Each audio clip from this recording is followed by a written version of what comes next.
Puji Tuhan atas kebaikan Tuhan sehingga kita boleh mengikuti renungan dari buku orang-orang seperti kita. Nimrod. Kush beranakan seorang anak lelaki bernama Nimrod. Dia menjadi orang perkasa pertama di bumi. Kejadian 10 ayat 8. Di antara banyak nama yang kita dapati dalam Kejadian 10, Nimrod diketengahkan sebagai pemimpin pertama yang memerintah beberapa kota di negeri Babilonia dan tempat lain. Kitab suci mengatakan wilayah utama kerajaannya terdiri daripada Babel, Erek, Akkad, dan Kalne, yang kesemuanya terletak di tanah Siniar. Dari situ dia pergi ke Asyur, lalu membina Niniwe, Rehoboth, Ir, Kalah, dan Resen, yang terletak di antara Niniwe dengan Kalah, yaitu kota raya yang besar.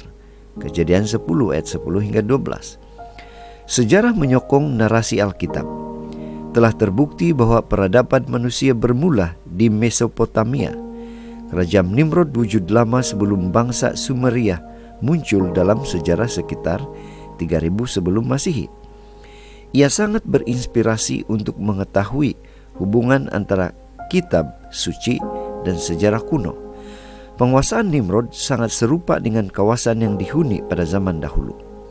Alkitab menambahkan Nimrod, dia seorang pemburu yang perkasa di hadapan Tuhan.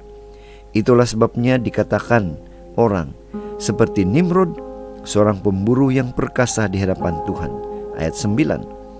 Sebilangan sejarawan menyokong tafsiran bahwa Nimrod pada dasarnya menentang Tuhan dan memerintah seperti seorang yang zalim.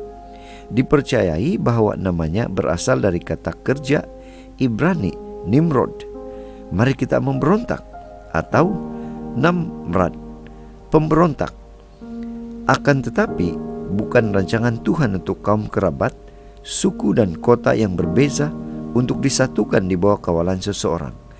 Sang Pencipta tahu bahwa pemerintahan semacam ini akan digunakan untuk penindasan terhadap manusia dan pembentukan satu agama. Salah satu godaan terbesar bagi setiap manusia adalah memiliki kuasa, peluang untuk mengendalikan orang lain, untuk menerima pujian dan dipatuhi, untuk menikmati pengaruh dan kekayaan yang sangat besar yang berkaitan dengan kuasa. Semuanya merupakan tarikan yang memabukkan. Abraham Lincoln pernah berkata, hampir semua orang dapat bertahan dalam kesulitan.